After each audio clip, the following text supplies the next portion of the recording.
નમસ્કાર. ગુજરાતમાં ભાજપની હાર નક્કી. જયંત સિન્હા પાર્ટીએ તેમને ટિકિટ ના આપવાના નિર્ણયથી નારાજ છે અને તેથી જ તેમણે ચૂંટણી પ્રચારથી દૂર બનાવી લીધી હતી. તેમની આ વલણને જોઈને હવે પાર્ટી પણ કારણો બતાવો નોટિસ આપી છે અને તેમને 2 દિવસમાં જવાબ આપવાનો નિર્દેશ પણ આપ્યો છે.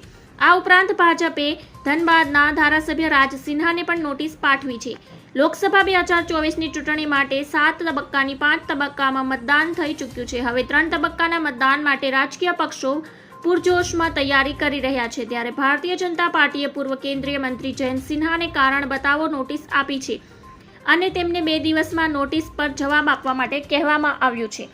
ભાજપે જયંત સિન્હા ઉપરાંત ધનબાદ બેઠક પરથી પાર્ટીના ઉમેદવાર વિરુદ્ધ નિવેદન આપવા બદલ ધનબાદના ધારાસભ્ય રાજ સિન્હાને કારણ બતાવો નોટિસ પાઠવી છે. પાર્ટીના આ વિષય પર ઝીરો ટોલરન્સ ધરાવે છે. જોકે ઉમેદવારોની પસંદગીને લઈને ભાજપમાં મતભેદ અને ઝઘડાઓ સામે આવ્યા છે.